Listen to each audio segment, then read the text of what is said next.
Yeah, I've got time. Welcome to another transmission aboard the Morningstar Rejects. I'm your host, Lantern Nick, and this is the 20-Minute Gamer channel.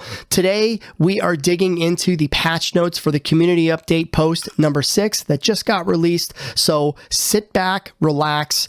This is just going to be a talking piece about what they're going over. So if you like what you see, please remember to like, comment, and subscribe to help support the channel. All of that is really greatly appreciated. I love making these videos for you, but let's get into it. All right, so the post starts out with, quote, "Rejects. In today's community update, we'll discuss our first significant content drop for Darktide. Due to a technical issue we found when testing one of our weapons, we're targeting this update to arrive tomorrow, December 15th. We've been reading your comments on Steam, the forums, and Reddit, and acknowledge your request for more communication, transparency, and where we're at. Since launch, we have released a decent amount of updates and improved stability for many players, but we still recognize the need for more clarity in certain areas. Today's community update will focus on what this drop, and with it, patch 10.020 will contain, as well as give insight into some of the key areas we are addressing. For future community updates, we aim to cover specific topics of concern that you have all brought to us to communicate how we intend to move forward with those areas of feedback." End quote. All right, so they are basically saying that they do understand that we feel as though we've been a little bit in the dark. Everyone's been having a lot of performance issues. Everyone's been having just problems with the game, and we are looking for more communication from them. It sounds like they're working hard and they're investing a lot of time into fixing these problems. And of course, with all things, when you invest 100% of your time in something, other aspects fall off the charts, right? It's like that with everything. You know, if you invest 100% of time in your job, guess what? Your relationship falls apart. If you're 100% of time in your relationship, maybe family falls apart, right? Boyfriends, girlfriends, and parents don't get along and all that fun stuff, right? So it sounds like they hear what we're looking for and they want to take a more vested interest in creating that communication and transparency. So I think that's nice. It's a nice touch. So it kind of goes into stability. They continue to say, first and foremost, we prioritize the stability so you can all play the game uninterrupted. We've identified several critical issues and are working on fixing them to get there. We want to give you a look at what those priorities look like from our end. This is a partial list of every stability issue we are investigating, focusing on the most critical and frequent issues we have found. Primarily, I guess if this is listed in order, they're saying GPU-related crashes. This is our number one priority. In tracking down and fixing, we continue to investigate this issue further with multiple teams in the studio. We aim to push fixes for this issue every patch. This upcoming patch should contain some fixes for these crashes, though we continue to monitor any further causes that could relate to this issue. Penances are not updated when users disconnect or crash during missions. We are investigating this, though it may involve a more significant overall fix on how we track and record player penance in-game. Players receive error codes 4008 and 2007.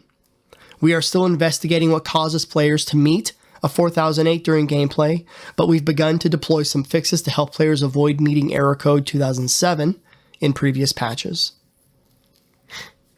Problems with Twitch drops and account connectivity with Twitch drops. We are still investigating this issue, and our backend team is currently looking into possible causes.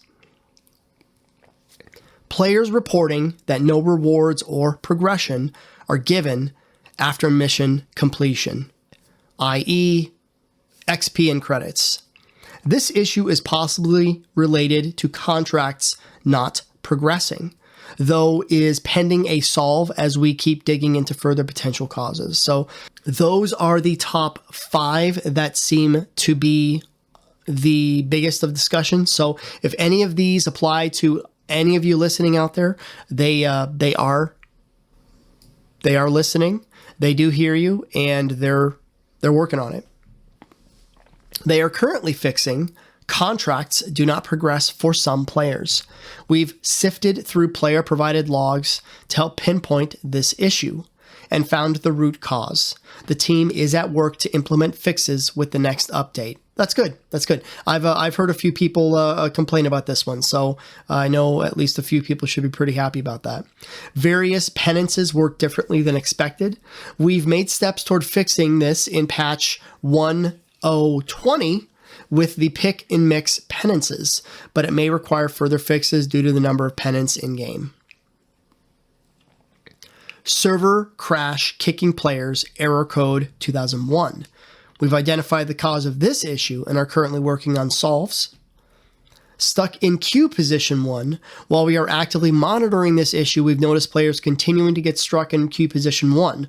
Our networking team is currently working on a solution to help players restart the queue, and they should, to help players restart the queue should they find themselves stuck. Oh, cool. Okay. So if you are queued for some reason, there should at least be a way for you to quit. I actually think there should be a way to quit the game from the main menu before you hit spacebar. Or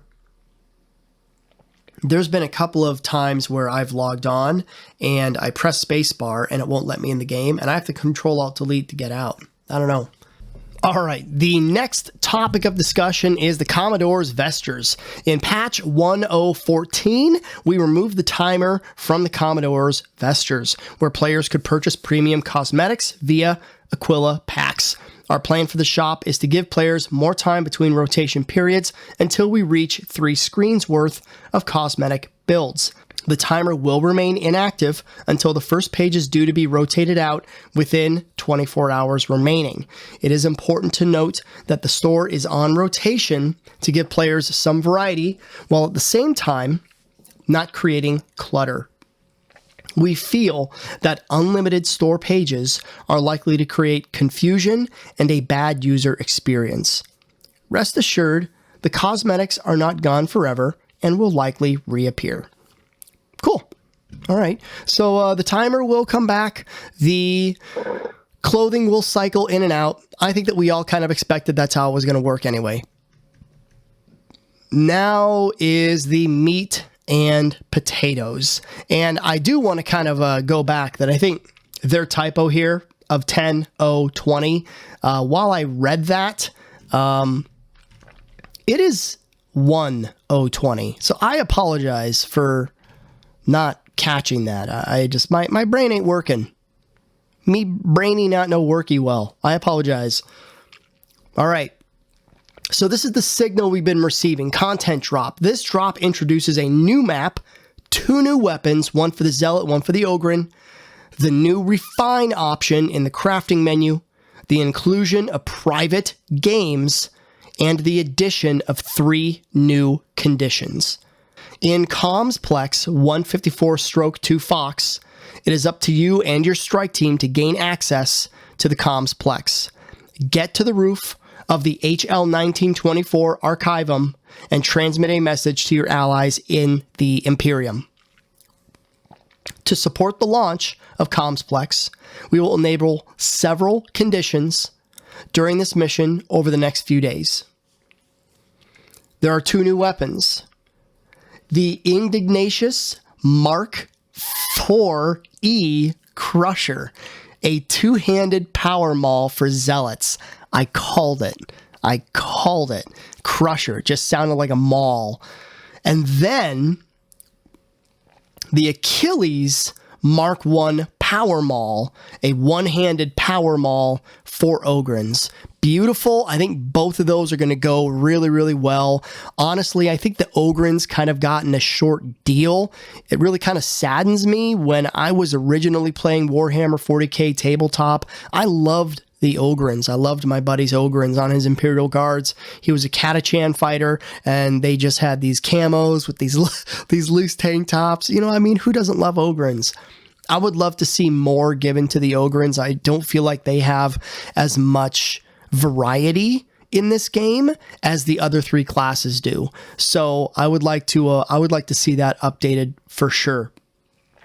Private play is also now available when starting a mission from the mission board for strike teams of 2 to 4 players. Refine is now available in the Shrine of the All-Messiah. You can now choose to refine a single perk, which will lock other perks. Perks in the item card view will show their tier through the number of a diamond next to the perk ranging from 1 to 4. Each refine action taken on the perk will see a cost reduction for resources. 3 new conditions. Hunting grounds. Rejects will have to fend off increased numbers of pox hounds. That sounds awesome. That's, wow. Assault. More ammo, less healing, more enemies. Prepare to run.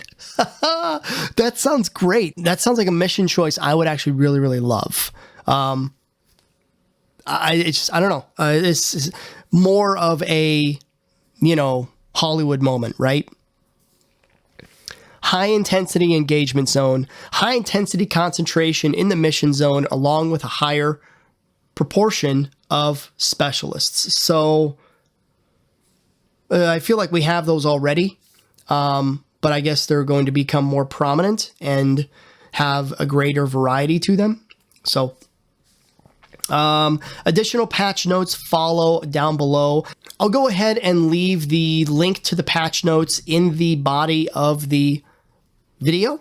If there's anything you like, drop a comment. Let me know what you're looking forward most to.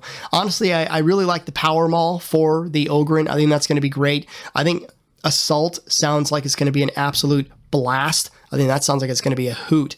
So, and of course, being able to refine and more specifically get into that crafting aspect, slowly building into it. I know the community really, really wants the crafting ability. So it's all good stuff. This is all good stuff. I will see you on the next one though, Rejects. All right. You take it easy.